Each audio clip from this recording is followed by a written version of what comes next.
Hello, YouTube. I just started recording this for YouTube, so we're already on lot 3. I forgot to hit record. This is a typical whatnot show with books and stuff. So anyway, this is Umberto Eco. I believe he's a Puerto Rican author.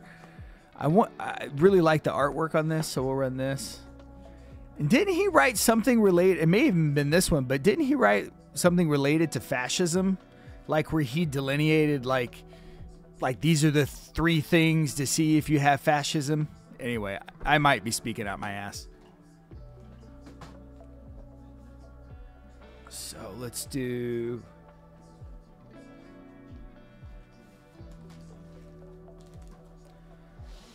I thought this one was pretty neat. I really am a sucker for some good, I guess this would be end papers. What's up, A Stone's Throw? What's up, Linares? I actually knew a pool player by that name, so I thought that was just a really neat thing. So we'll run that pretty cheap. It's from 1939. There's the spine. Okay. Moving right along. This one's Story of Our Nation. Also, if I go buy something, guys, and you end up wanting it, or if you think I've got it a little overpriced, I mean, just talk to me. Talk to me. Book Quest and Bound. Good to see you. I thought this was really neat. It's got this chart thing in here. So, and some other illustrations. So, super cool. Probably throw this in the booth. Number 6.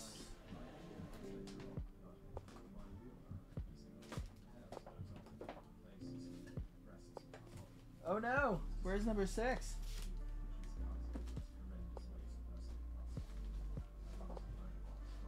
Oh, there she is.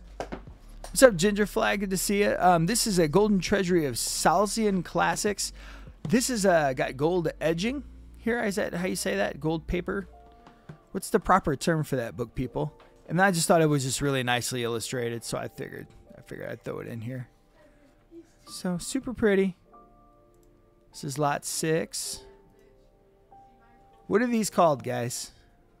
Because I know these are called end papers, right? Like these are the end papers.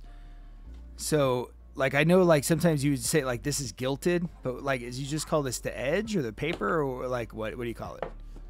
What's up, Cat Under Stars? That was number 6 going to 7.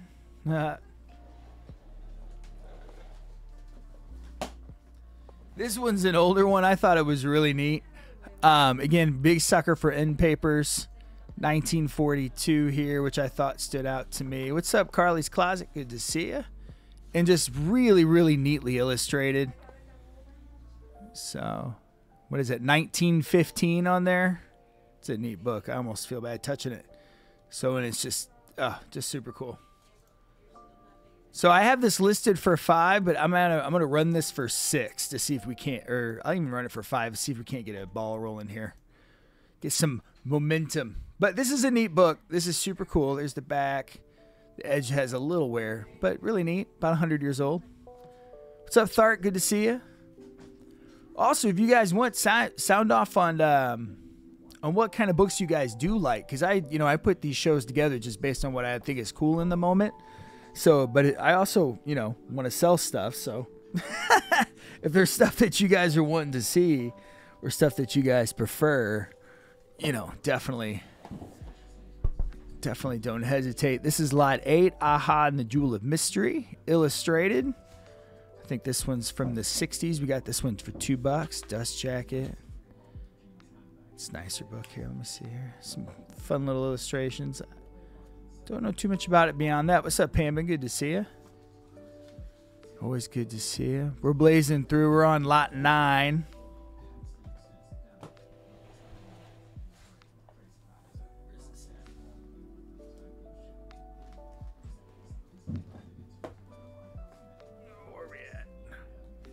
Here we go. The first sci-fi paperback. It's called Gilt Edging or Edge Gilding. Thank you. I've not heard of edge gilding, but I've heard of gilt edging. So here's Arthur C. Clarke. Probably if it was a comic book, I'd probably call this around a 5 or a 6. I've got it listed in here for 4, but let's do 2. See if we can't get the ball rolling. 2. So here's that. Thank you, Cat Under Stars. Signet 7th printing. I know you got. So here's the inside. It's pretty clean. Preesh. We do ship next day and we do wrap stuff up. Thank you.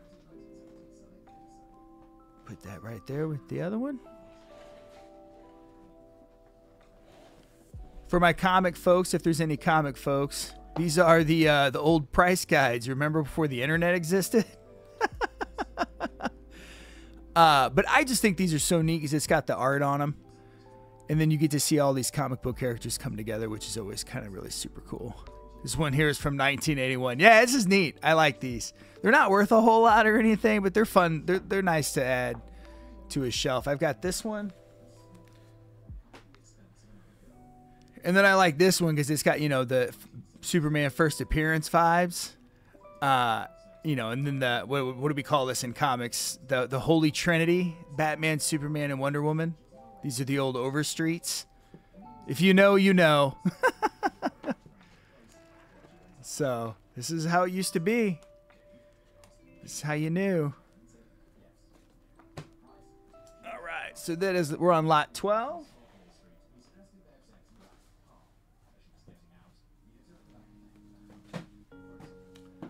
Two Forgotten Realms book. What's up, Royals? These are part of a set, and this is not the whole set. Got these in here for $1 a piece. These are Dungeons and Dragons. Forgotten Realms. So, it's book 1 and book 3 of the Cleric Quintet is what this is. So there's that. All right. Moving right along. So I know I have some, I've talked to many people on here, and I know I have some folks that like the vintage science stuff. This is, gosh, 1967. Just very cool. I love this kind of stuff, even if you guys may not. What's up, Wingman? Good to see you. This next book is kind of in the same vein. And you guys will probably see these, because I can't remember who was telling me that likes this stuff, but I want to have it available for them. So you might see this until I remember who that person was. So Peking Man, this is, you know, in the whole chart that you see in the missing links and all this, this is somewhere in there. That's what that one's about. All right. I know you guys like your fantasy, so this one I thought was really neat because I always thought that Isaac Asimov really was more of a science sci-fi, but this seems to be more fantasy related. Greenberg is, of course, another big one. There's the ones on the back there. Very nice. All right. Oh, we got a pre-bid on this one. Pre-bids are always nice. I'm not going to take them out of the plastic, but they are all there. It's 1 through 5. I do like this character. I don't know too much about him. He always struck me as kind of a tragic comedy type. Was that a fair estimation, Pambim? So I'll bring in more comics. I don't have a ton of comics, but I do have some comics. No idea. Okay, that's fair. All right, at least you're honest. Respect. This one I thought was really neat. It's called Fox and the Addict by Richard Hughes. It's a historical fiction. I did want to read the back. It's a tale of enormous suspense and growing horror. The Fox and the Attic is the widely acclaimed first part of Richard Hughes' monumental historical fiction, The Human Predicament. So it's basically like a super awesome World War II novel, I want to say. I don't want to read the whole thing. I got bored halfway through. My ADD's kicking in. What's up, Witchy Gal Mickey, if I haven't said hi already? So I didn't sell this book very well, but that's all right. I don't think I realized it was a sequel. I'll wait till I get the first one, too. So we'll move on. What's up, Wet John? We are on lot 18.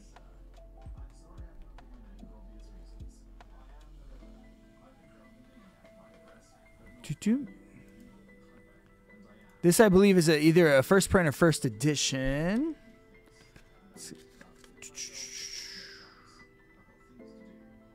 Yep, first print 1988 on that one.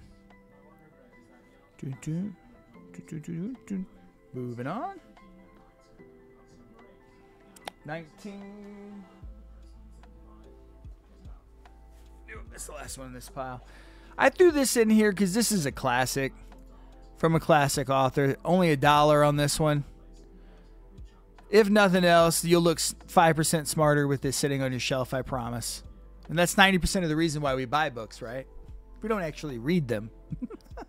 Anyway. All right. This one I thought actually was really neat. It discusses, I think, the Great Plague of Yellow Fever in Philadelphia in 1793. I am fascinated by plagues now for obvious reasons. And it's like in a game of rock, paper, scissors, it's the thing that beats us. So I thought someone else might find this interesting. So, but not today. What's Attending Marvels? What's this one?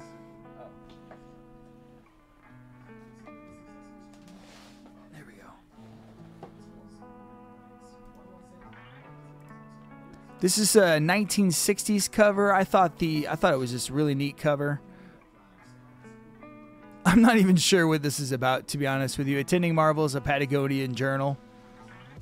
Monty Python owns this line. Okay. Yeah, I don't know too much about it. It's all right. 22. Doonesbury. This is an old, I believe, political comic from the 70s. So I love these old comic strips. I keep them. I find them all the time, and I always keep them.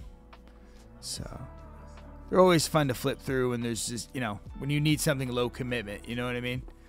Plus, it's always nice to get kind of a vibe of what, because like to understand politics today, you have to understand how we got here. So sometimes reading things in the context they were written, like something that's funny from the 70s, can give you some insight on how people perceive that time. Does that make sense?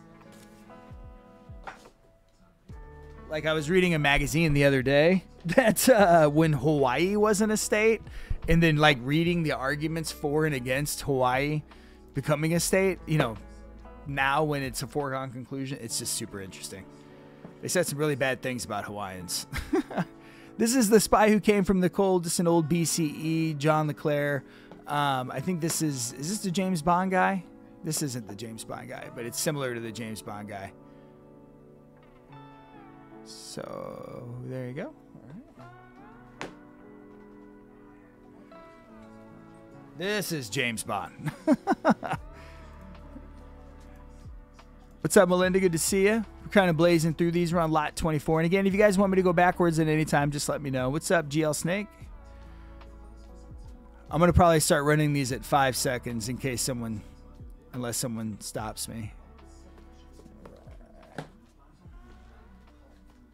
You guys don't seem to be liking the older stuff, so I'm probably going to skip it. So we have President Plane is Missing, classic. This is where the G.I. Joe dude came from. This is that guy. This is lot 26 here. I will just run that while I grab the next two. I'm going to show you this one here. This is this actually, let me run that other one real quick. This is for this one here. I'll remember to do the shorter times next. You guys just waiting for me to get to the sci-fi? Feels like you're just waiting for me to get to the sci-fi. This was just a big thing back in the day. It's just a vintage book. People lost their minds over these 5 kids. It was like a huge thing. So there's that. I want to show you that. Moving right along. Now this one I will run because I know you guys like the pulp stuff. This is 5 different pulps. I wouldn't have put these in here if these binds weren't, the spines and stuff weren't intact. So just trust me on that one. And then we'll run these. Let me run this for a shorter time. We'll do like 5 seconds. So hope you're quick. All right. Maybe we'll do 10 seconds. That was a little fast. All right, we have Seasons of Shortcake. What's up, T-Con? This is lot 29. I'm running them super fast.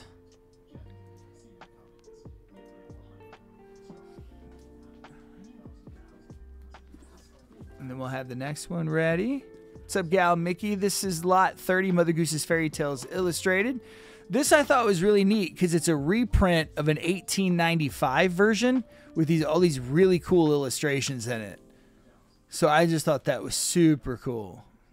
Something fun to flip through for sure. Plus the binding is a little on the nicer side. So we'll go ahead and run this for 10 seconds. So super nice. 31. All right. This one here is it's an elves science fiction anthology by Maureen K, which I thought was super neat. So here's that there. This is pencil up here in the corner. Run that. So like I said, it's just a bunch of elf stories, which is really cool. All right. 2 Escher books, which I think Escher is super cool. So just a lot of his artwork, and it's a nice hardcover book. So we're going to run this for half the price that we've got it up here for. So just $4 on both books together. Oh, that's cool. Man, I really like flipping through these. These are neat. Okay, anyway. How's everybody doing? Is anybody... No one's not very chatty. So let me ask this, guys. There's 3 of you in the room. Is there any books that you're wanting me to get to? This is the Tolkien's World. I'll flip through that for you. This one does have a pre-bid, so we'll run this one. Tired, been hot. I respect that. Here, we'll run this for you, Pam. And this is really neat.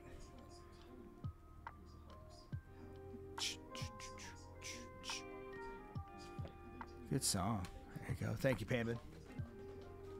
Preach. This is the one before it. This is lot 33.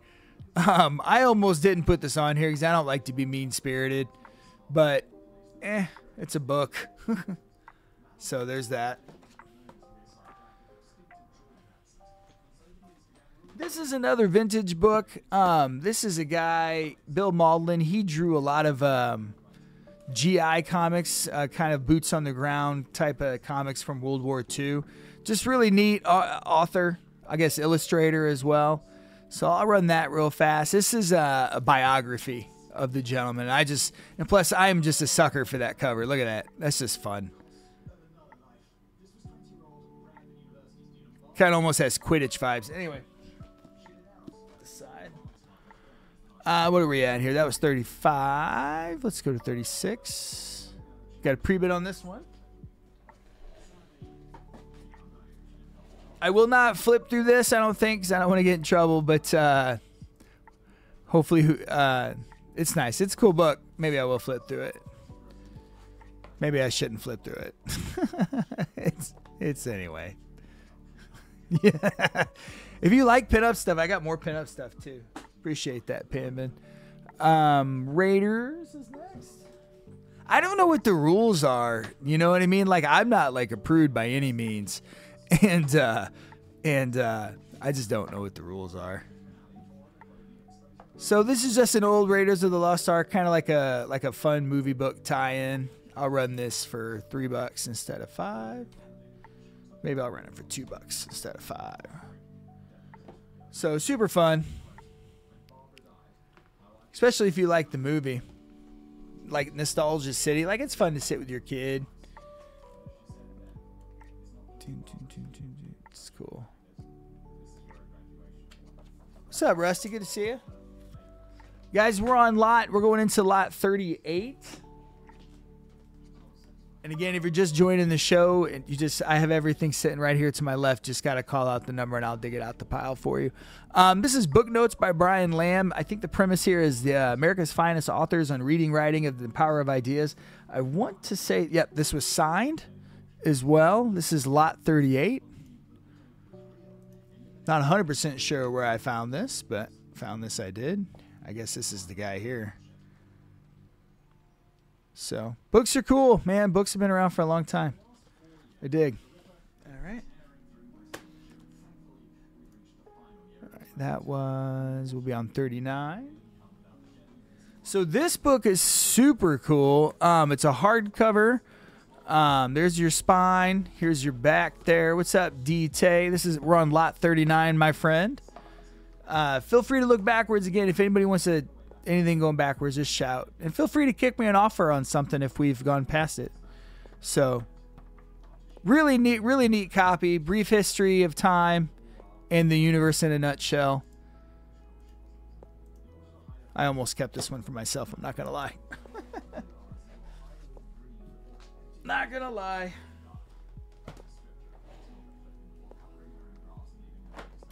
So, all right. Throw that one in the booth, I think. Another old one. Case of the... I actually don't know how to pronounce that word. Coquette? It's not cute. Anyway, that book. Lot 40. It's a Perry Mason. There's your spine. Here's your back. What's up, Black Flag? Good to see you. Did I have it right? Okay, good. I'm trying hard, but I'm humble.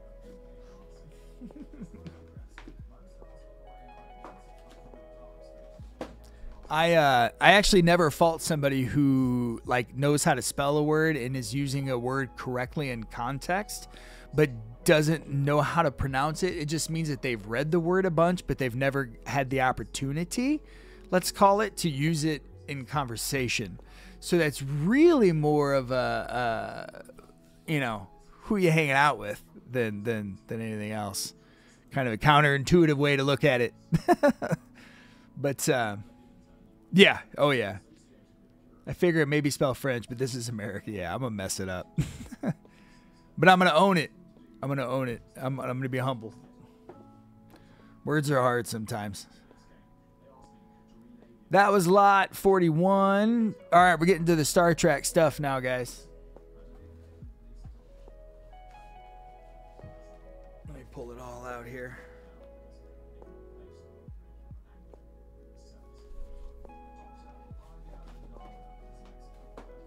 Oh, there it is. What's up, T-Con? We're going to jump right into Star Trek 2. This is 19th printing. Pretty decent copy. There's your side. There's your back. So, all right. So I think we're going backwards here. Here's Star Trek 3. This is a 15th printing. Got this one for $2. Here's your back. Here's your spine. Pretty decent copy. I think I got all of these from the same collection, but I don't recall.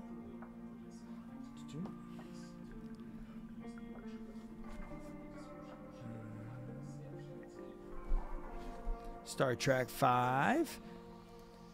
If we get through all these and nobody wants any of these and somebody wants to bundle all these up, I'm happy to do that too. What's up, John? Who is John Galt? I feel like maybe I should know that name. Is that a reference to something? Do I sound really dumb right now? Maybe. Here's Letters to Star Trek. This is first printing, 1977. This is lot 45. So here's that. Susan Sackett, Gene, fully illustrated. Decent spine. Here's the backside, which is never not fun to say. I don't care. I'm a child and will remain so. This is a second printing on the 11 here. Here's the back side. Haha, there's that word again.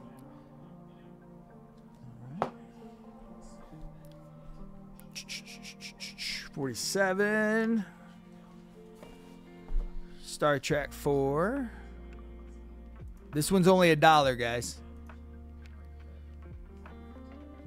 There's your back side. This one was a little worse off than the others, so only $1. Not Star Trek fans. Okay. Okay. That's all right. I'm not judging. Here's the making of Star Trek. This is a 17th print. Ooh, invalid product. Why is it invalid product? It's right here in my hand. Do you have much backroom inventory? Yeah. I mean, not a lot compared to some of the others on here who have like tens of thousands. But I have thousands, yeah. I run basically a shop out of my basement. I try to move things pretty quickly. I try not to have a lot of back stock. This one's only $1 here too. But yeah, I go through some books. That's for sure. I probably sell the least on Whatnot, to be honest. I haven't quite figured out and got a groove yet. So, or it just may not be for me. This one's a really nice one. A Spock Must Die. I kind of just do this to kind of hang out and have fun. Just kind of pick out the books I kind of want to talk about or look at. And we used to do kind of an estate sale vibe where I would just come on here and ramble on and just look at shit. and just have a bunch of buy it nows up. And that was fun for a while. But it just everything's opportunity cost, time consuming. I'd take $1 on this. I didn't see that big crease. What's up, Beardman? We're on 52. Do you have any Kim Stanley Robinson? With climate change going on right now, I'm all out of Kim Stanley. But Terry Winling, I probably do. I can look and maybe have some ready for you next time. She does fantasy fiction off the top of my head. Is that correct? Or am I misremembering? What's up, Knight Rider? We're on lot 52. And guys, those who join late, feel free to look backwards in time. Make me an offer on anything that we've gone by. My goal is not to have to put these back, which would be lovely. So here's this one's got Kafka and Dostoevsky. The reason I picked this out is this got Metamorphosis in it. And if you've not read Metamorphosis, you should. It's good. It's right there. Metamorphosis. So, I'm going to sell that book to somebody, I promise. The Stress of Her Regard. This is 53. Oh, we're up here now. Oh, I forgot I had Heinlein in this. Here's that one. And I'm actually going to lower this one to 3. This is a Philip K. Dick Memorial Award winner. So I thought, Philip K. Dick is like a hallowed name in these parts. Okay, I want to say that I have 1 or 2 paperbacks of hers. I don't know if it's a her. It might be a him with Terry. I assume it's a her with an I. Anyway, I think I had like some sort of fairy anthology off the top of my head. Before it all, I'll have to look. If I do have one, I know exactly what box it's in. So, but I won't be able to look now. I'll have to do it for the next show. But I have like a running list of what people tell me, so I can, because I'd like to bring books that people want. We're on 54 here, guys. Orson Scott Card, one of my favorite authors, actually. Ender's Game. I read it as a small child, and some of the lessons it teaches you stick. Yeah, I'll have to look. I remember distinctly because I didn't know who she was, and I always look up folks I don't know who they are. I hate not knowing something. So, but again, if the author is ringing out in my head, it might be because I sold it too. So, you know, I don't know. I don't want to promise. My memory is a fickle mistress. Here, this one I thought was super neat. Man with the Golden Gun. This is from 1966, 7th print. Really neat book, I thought. Ian Fleming. Classic 60s Bond girls there. Here's the back for you. Is he being koozie carries? Anyway. All right. So here are 2 Goosebumps books. Let me show you these up close. There was the insides look pretty good. The outside edges are a little dirty, which is, you know, so I want to show that to you. So they are not pristine. So I'm going to run these for $1. Normally I wouldn't sell. Oh, I actually ran it for $2. Or maybe somebody bid. I don't know. I meant to hit one. I'm sorry, Pam, and I took $1 from you. But they are Goosebumps, and these are nice. I want to say these are nicer titles, too. So, but like I said, they're clean on the inside. Racha. Appreciate you, Pam. We on the Highland stuff yet? In the vein of Wendling, I'm also interested in I don't have live anthologies. I'm not familiar with either of those authors, but I will look them up. Never been to Emma Bull. You got a pile of Edward Lee, Richard Lehman, Jack Ketchum. Let me write all this down. I don't know who these folks are. I feel so dumb. But that's okay, because then I get to feel undumb later.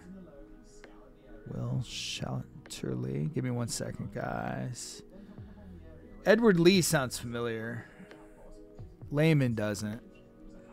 Maybe they do. I don't know. Richard Lehman. Are these sci-fi or these horror? What are these? Jack Ketchum. Join. Oh, extreme horror type. Okay, then maybe that. Yeah, that's probably why I don't know him. I am not up on my horror, which is a shame.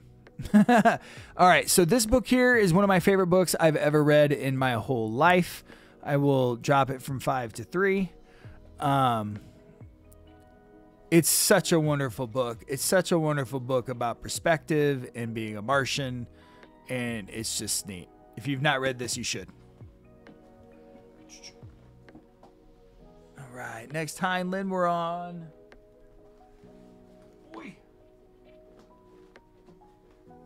We're getting towards the end here, folks.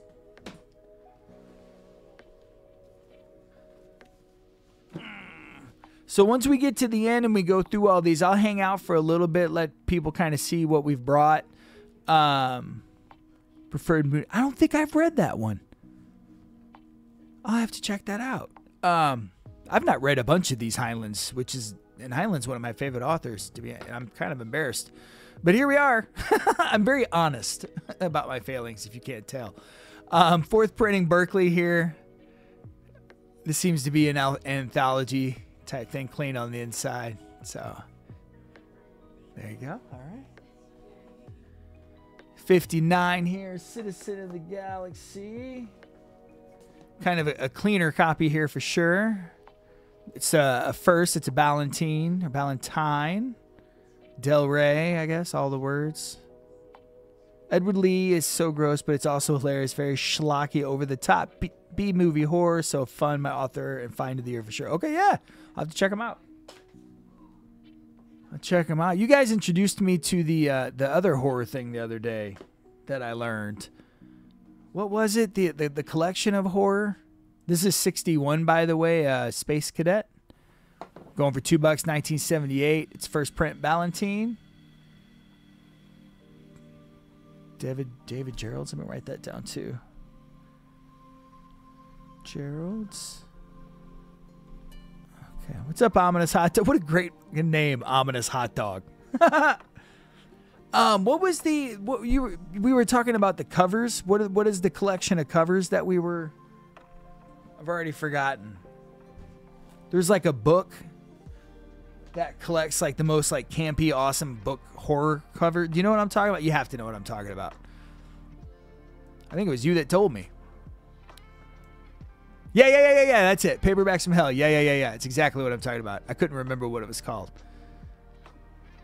This is Lot 62, Between Planets, 1978, fourth printing. Here we go. Yeah, I spent a good couple hours looking all those up. It was fun, and they were pretty neat. So I definitely wanted to get kind of the vibe in my head, so when I'm out and about, I know not to leave them.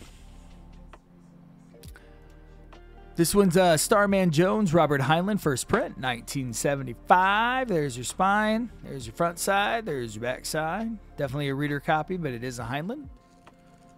So, ooh, I didn't see that right there. There you go. Still a nice copy. Max was just a hillbilly until he became Starman Jones. Reminds me of, not to talk about politics here, but it kind of reminds me of J.D. Vance in the Hillbilly Elegy. And that's as much as we're going to talk about politics today. Thank you, Jouette, by the way. And Jouette, if there's anything else, because I know sometimes folks like to buy multiple things to kind of like offset the cost of shipping, feel free to look back up. I'm going to hang out for probably 5-10 minutes and we'll kind of talk about whatever. There you go. Okay. I was about to ask. I was like, yes. What number is that? Pass through tomorrow. Okay. Yeah. Absolutely. What's up, Swampy Yankee? That's a fun name. All right, here's that one. Here comes Jouette. And also, guys, that was, I think, the end. I think I have a copy. I think the last book I had here was a copy of Slaughterhouse 5. If anybody hasn't read this one, you should read this one. This is a really, really, really, really good book. So it goes. I think I have that for $1 or $2 or whatever it is. Thank you, Jouette. What's up, Colossal? So, guys, I'm just going to kind of sit here now. Probably just hang out. There's 7 people in the chat. We did go. Have you read Vonnegut's? I have not. I have not read Vonnegut's Player Piano. Should I read Vonnegut's Player Piano? I have 12 Audible credits right now, guys. And my favorite thing to do in the world is work and be read to. Like, how awesome is that? That we live in a world where I can work and have someone, be it a computer, be it whatever, read me a book. Is it bad? Oh, it does? Oh, that's even better. Yeah. Okay, so I'll pick that up. Because, yeah, some people are bugging out. I have mixed feelings about AI. It could go a lot of different ways, but we'll see how it goes. It's not like we're going to stop it.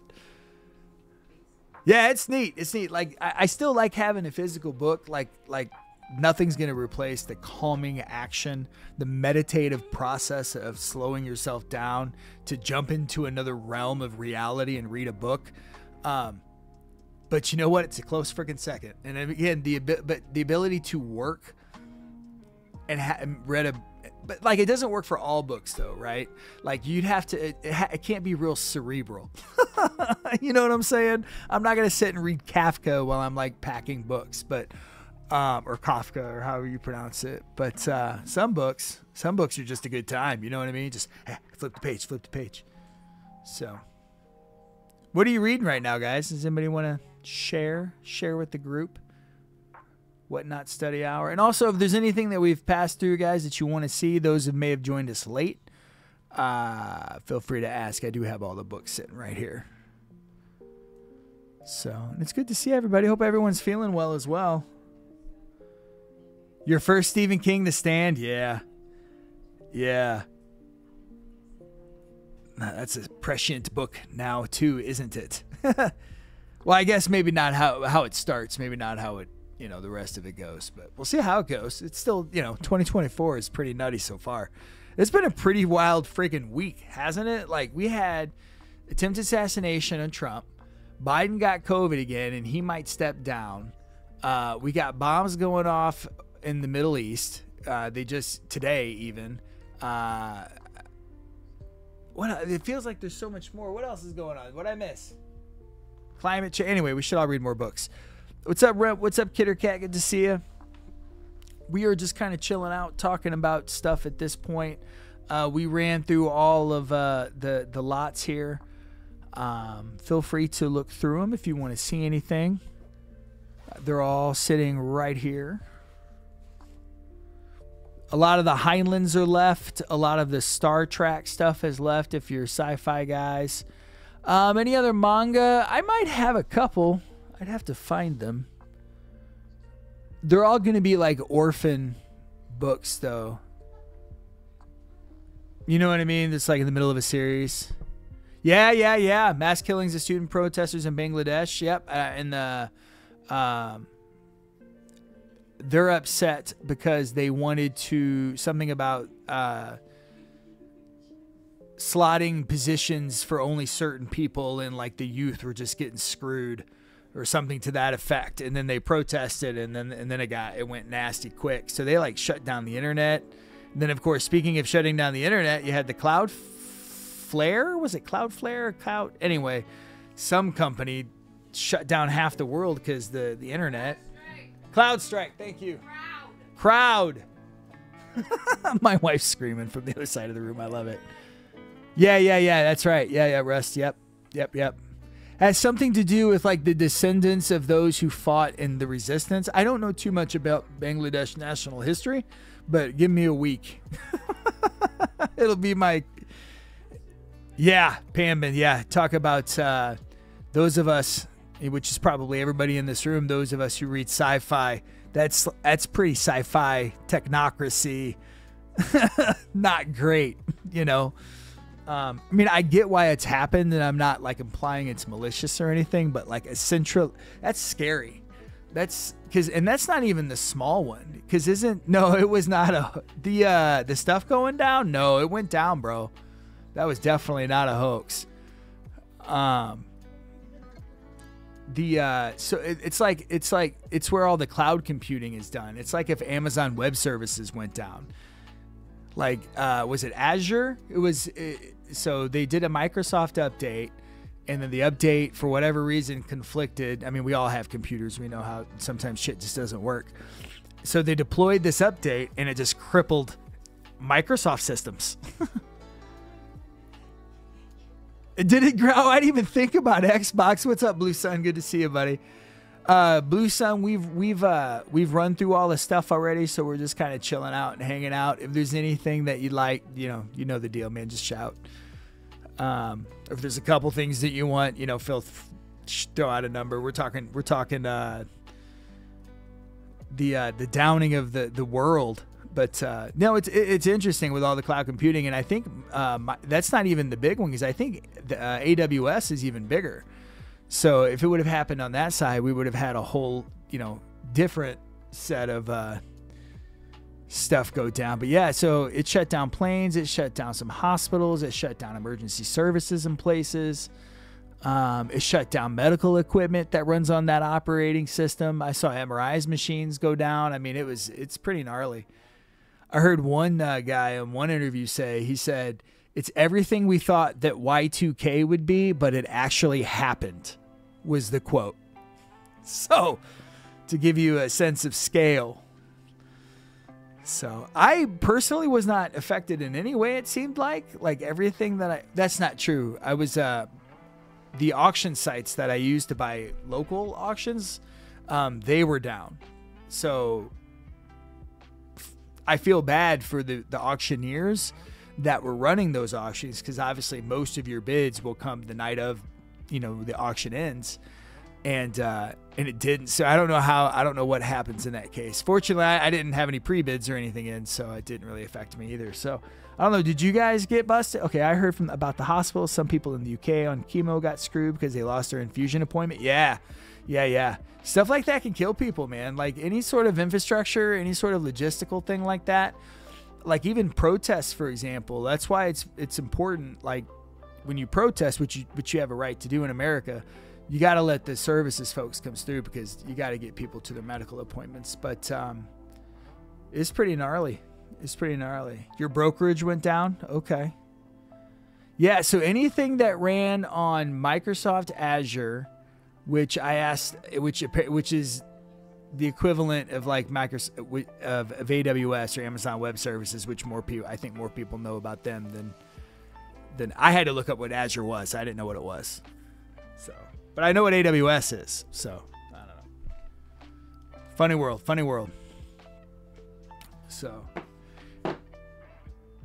yeah, it does. It is kind of wild that that something so well, not to be that guy, but in a world where the governments actually ran the show, I think they would have already been privatized. It kind of makes you wonder, like, I know, like America, for example, like we're an oligarchy. I would probably say that most places in the world are close to an oligarchy, if not already an oligarchy. So in that context, it would make sense for the privatization of half the operational service of the computing world in just a couple of small hands. But again, I mean, to not be that guy, I mean, there are benefits in centralization of things, right? Like you don't want multiple electrical companies in an area. So there is an argument for that. But then stuff like this happens, and then you're like, oh shit. I don't know what the answer is, man. I'm just going to sit and read books. Yeah, but I would think you would want it privatized, you know, but then, that I'm also at the same token scared to let government do anything. But on the same token, capitalism doesn't mean you get the best product. It means you get the cheapest product that people will buy, which isn't great either. So, I don't know. So, yeah. Anyway,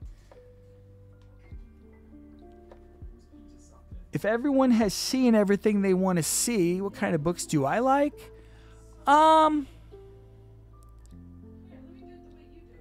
Lately I've been reading, I've been on a banned book kick lately. I've been on a banned book kick for a while. I've just been going through lists. If it gets banned somewhere, I generally try to read it. Before that, when I read just more casually, God, it's been so long. I mean, fantasy fiction, science fiction. I mean, like most folks. Some of the better books that I've read, I really enjoyed Slaughterhouse-Five, like most people did.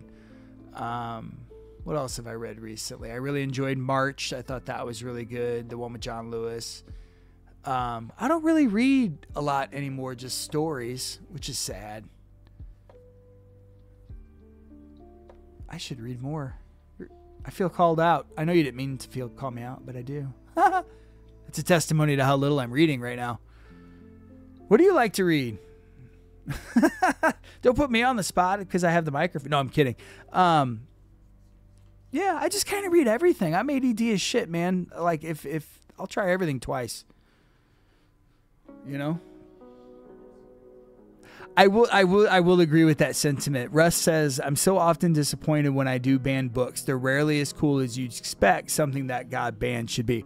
That is absolutely correct. And I do take a moment to kind of find out why they're banned.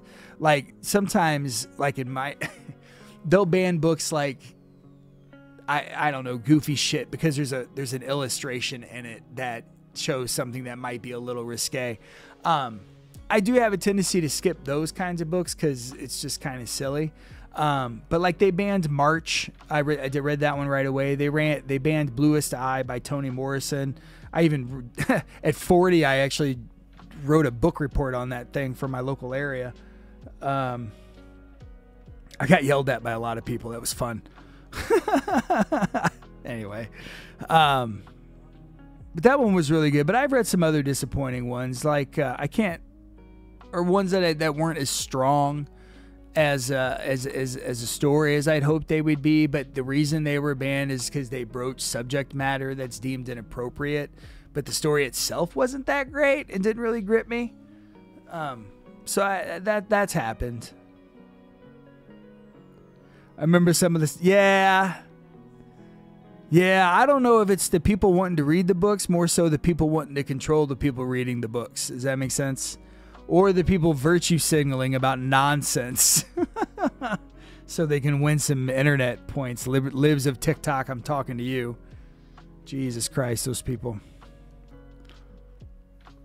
But yeah, a lot of it's just virtue signaling. Like Harry Potter, for example, is one of the most banned books because of witchcraft and suggestive themes.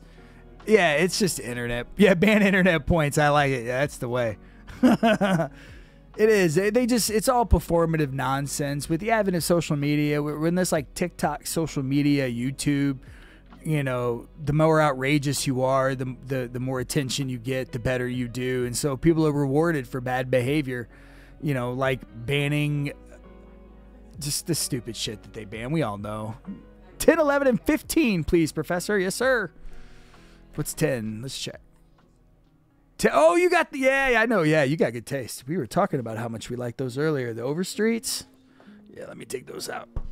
Oh.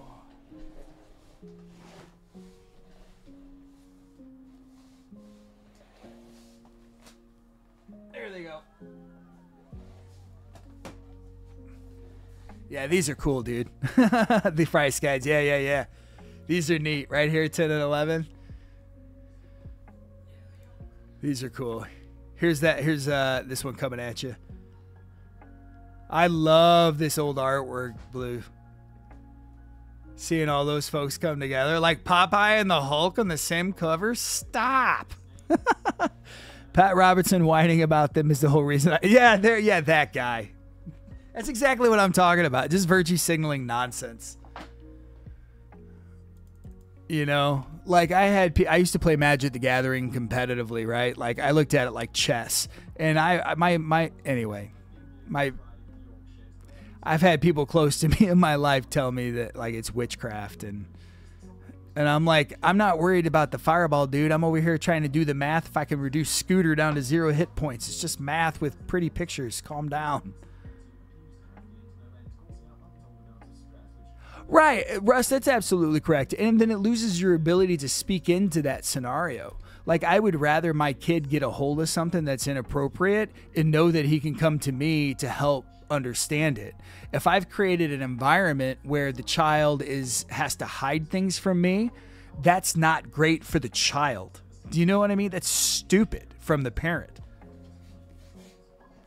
I have very hardcore feelings about this because you're setting up your kid to get the information from people that they can't necessarily always trust.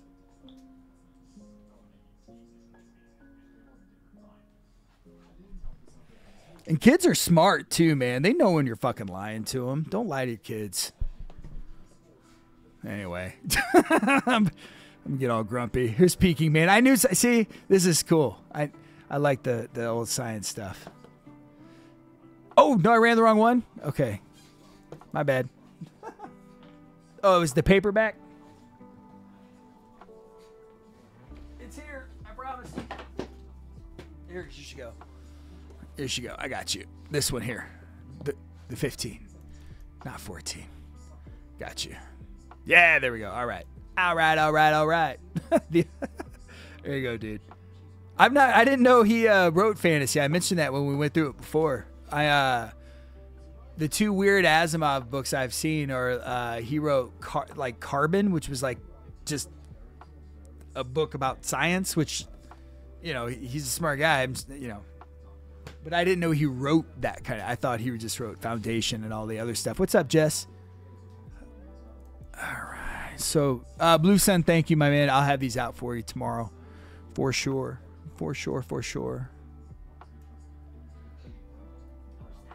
So he wrote books about math, science, even he wrote a murder mystery too. Interesting.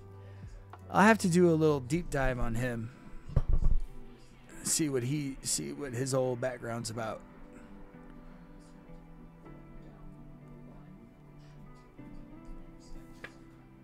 I did a deep dive on Earl Stanley Gardner the other day, and I ended up spending 45 minutes of watching like some sort of like 1960s game show where they had to guess who he was and they were blindfolded. It was really fun. So I actually have not read Foundation, truth be told. I have not read any Asimov. Just never got around to it. It's on my list. I should. Who was I reading at that time? I definitely went down more of the fantasy fiction route in the earlier part of my life than I did the sci-fi route. I was definitely I started off with The Hobbit. That was my gateway drug. Mostly my gateway drug. I was reading way before then, but then I read The Black Cauldron. I read all of those. I just all of them. So, I've heard. Yeah, no, I know it is. You know what? I'll make this promise. I can't necessarily promise that I'll sit and read the whole Foundation series, but I will read a recap of the whole thing, or I'll do like a recap of the whole thing. I tried but couldn't get past the first book. He's like, Roddenberry and Lucas, great idea. Terrible at character and dialogue. It's fair. You read them all and they were good. I definitely need to read them. Like, and I understand excuse me, that they're as iconic as anything like Tolkien, or Tolkien ever wrote. I'm trying to think if I read anything Asimov. No, I don't think I have. I will try to correct that at some point, but I'll probably start with like a recap of the whole thing. To be honest, I think the same thing about the Ringworld guy. Oh my goodness, Pratchett. That's Pratchett, right? Or is that Discworld?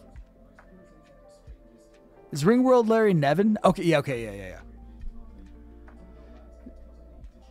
It's funny. I learned about who Larry Niven was. Yeah, okay. Pratchett's Discworld. Larry Niven.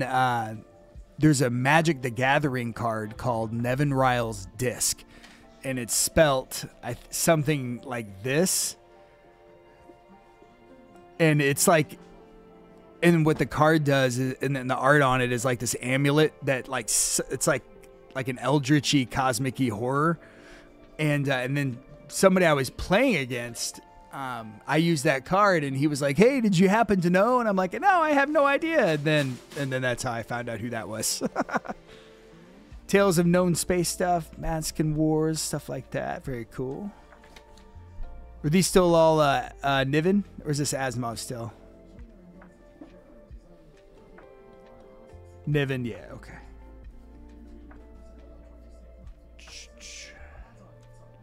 I have not read any Discworld either, guys. You guys are calling me out on my mail. I've not. Oh, dude, that's cool, Pambin. Pambin says, I almost got 1 through 10 of Man. I am not even signed by Niven. How do you pronounce that? Kazin? Let me recommend. Now, again, I've heard wonderful things about that as well. And I know Terry Pratchett is Kazin. Okay. He's up there like Neil. Well, I'm not anymore. I almost said Neil Gaiman, like legendhood. And then that's not the case anymore, is it? He got busted. But doesn't mean his books are bad. I mean, his books haven't changed. So I'm writing all this down.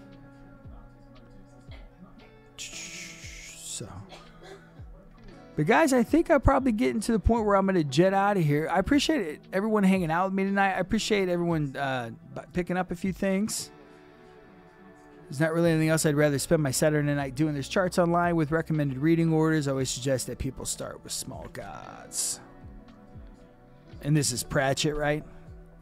Small god.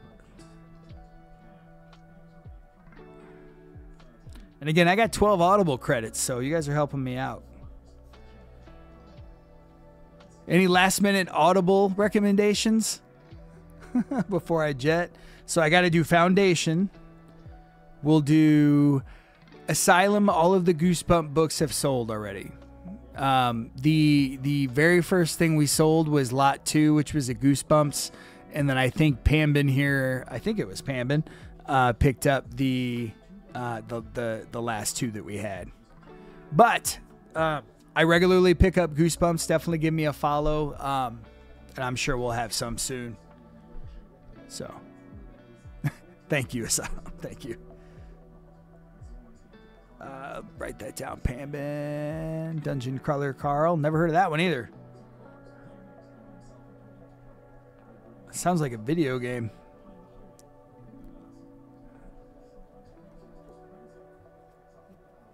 Ooh-ah.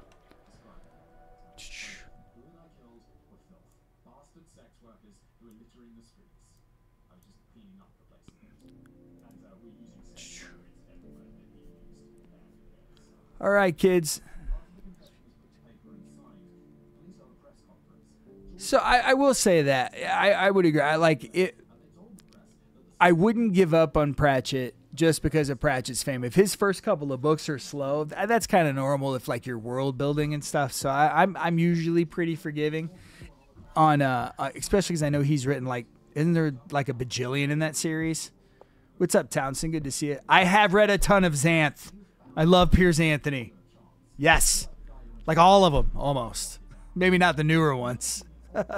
48 in the, okay, Pratchett series. Yeah. So if 3 out of the 48 are rough, that's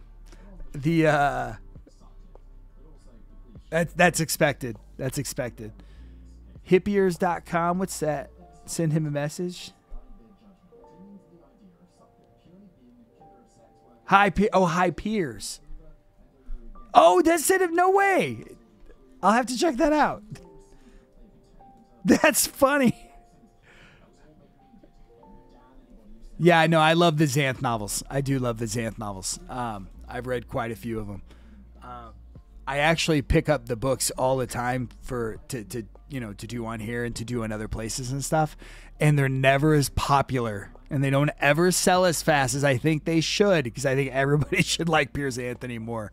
Those are fun books. Fun books. I want to get I think my middle son, if I can get him to read one, he'll read 30 of them. I think,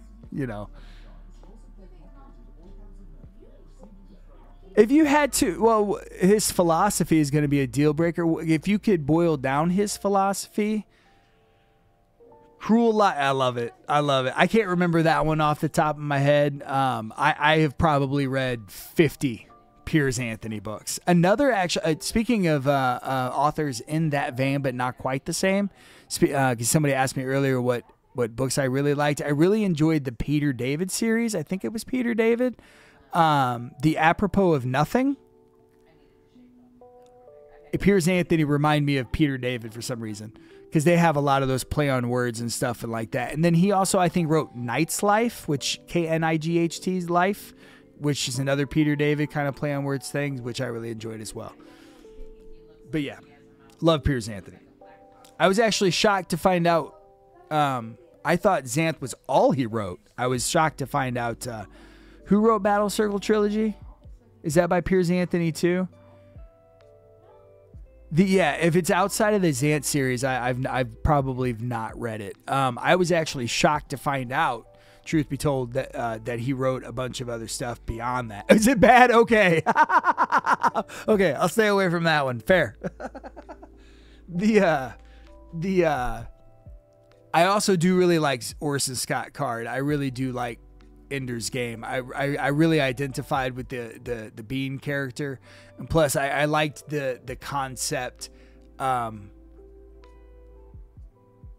the perspectives of how they did different species in that book, and how the perception of good and evil wasn't always as clean as we would like, and then I thought the whole premise was really cool. The battle school was cool, and I probably read it when I was like 14. So that's my son back here. Anyway.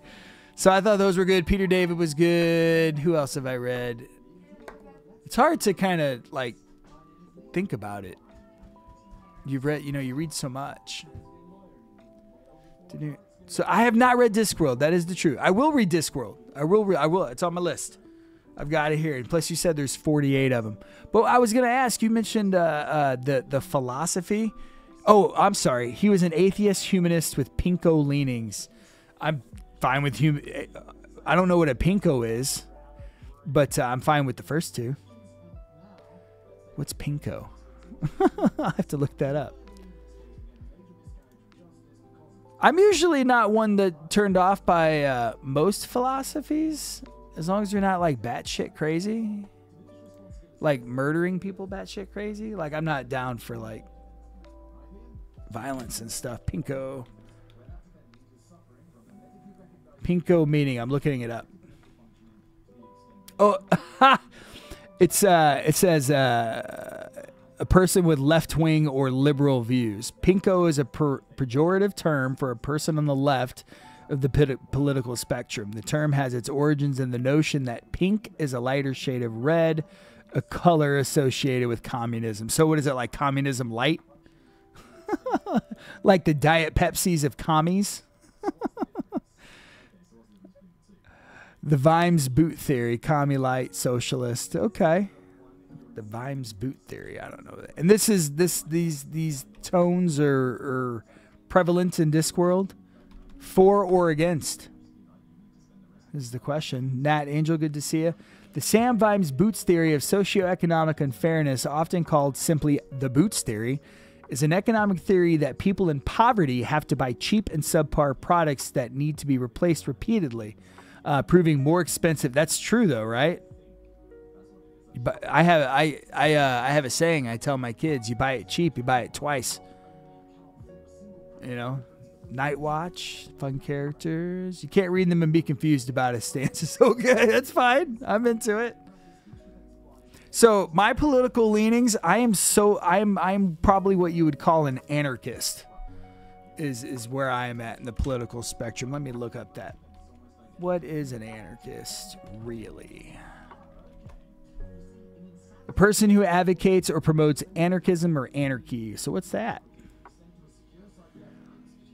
A political theory. I'm probably not this hardcore. A political theory advocating of the abolition of a hierarchical government and the organization of society. Oh, maybe I am. This second part mostly. The organization of society on a voluntary cooperative basis without recourse or force or compulsion. I like that one. Planned obsolescence. Yeah.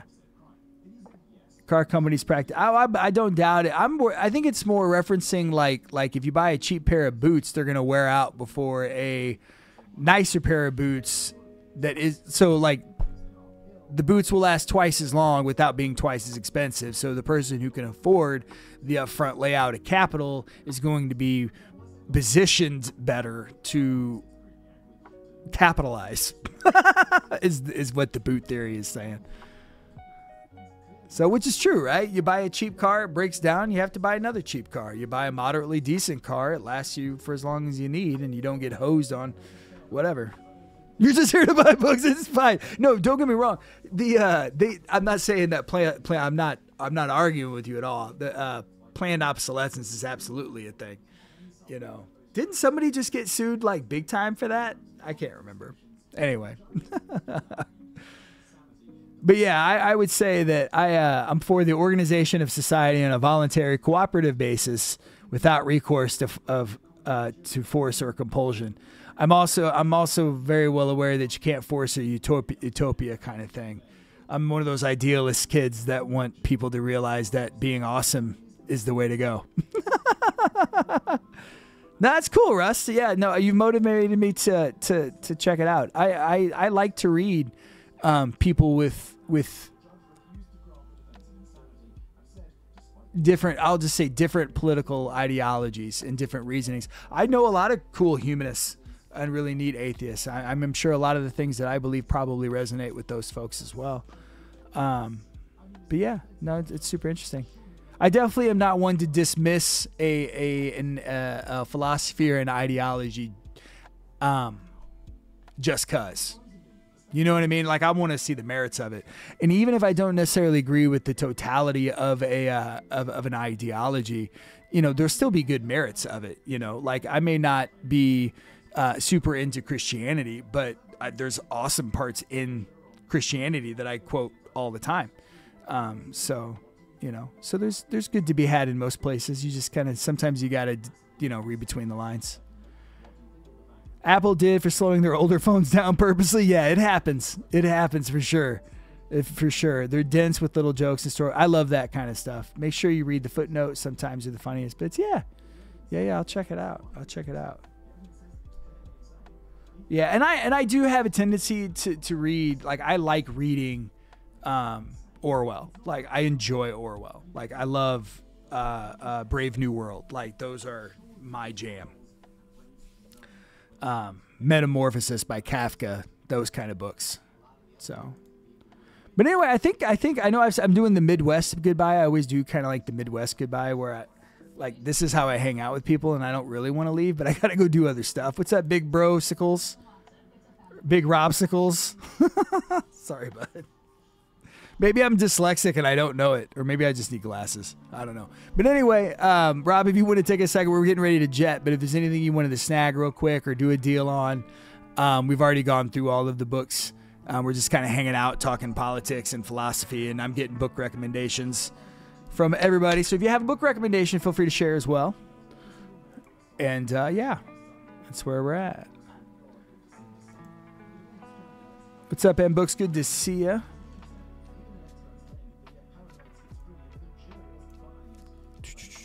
Car companies practice that shit all the time. Yep. So, whoa. I'm starting putting stuff away. Start cleaning up.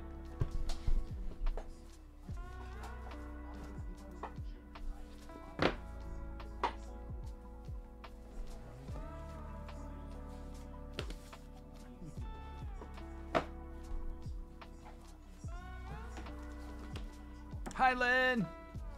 Hey, no problem, man.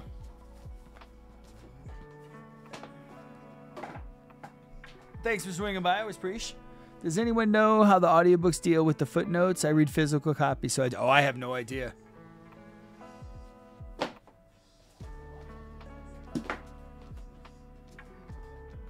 Makes me want to get the books.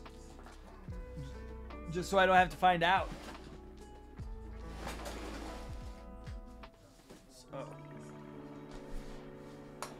What's up, Randy? Good to see you. To the folks in the room, I'm starting to sound like a broken record, but we have gone through all of the lots. If there's anything in there that you'd like to see, happy to do deals on the stuff that's left and all that good stuff. I'm hoping so, and then if not, you could always Google it probably.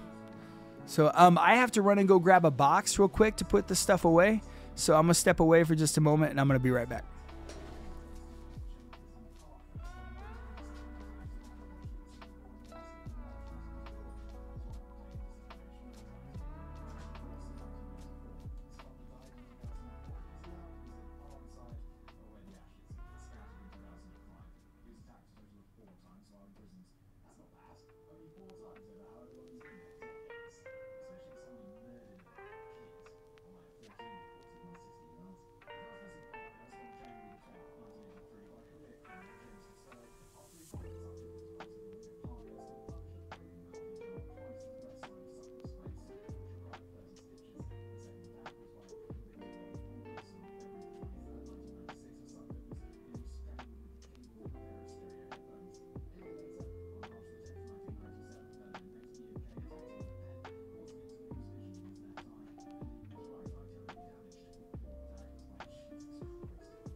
All right, guys.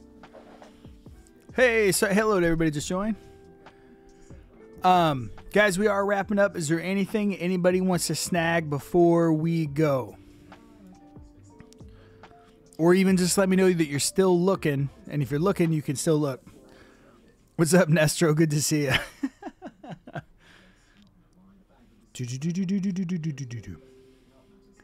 What time is it? Nestro, we're wrapping up in about 4 minutes, my man. We still got a bunch of the Heinlein left. A lot of the Star Trek is left.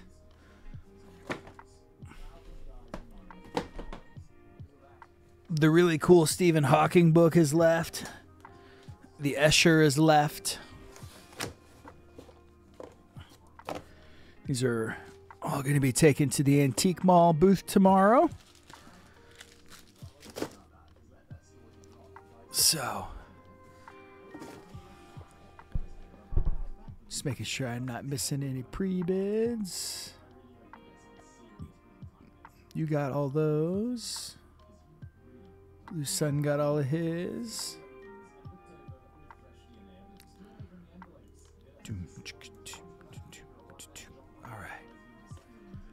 All right, guys. I appreciate everyone swinging by. Hopefully, we'll do this next week, and I'll bring probably another 50 to 100 books or so, and then we'll just get to hang out and shoot the shit. And, you know, I'll catch you. Yeah, have a good night, guys. It was good seeing everybody. It's always nice talking to everybody.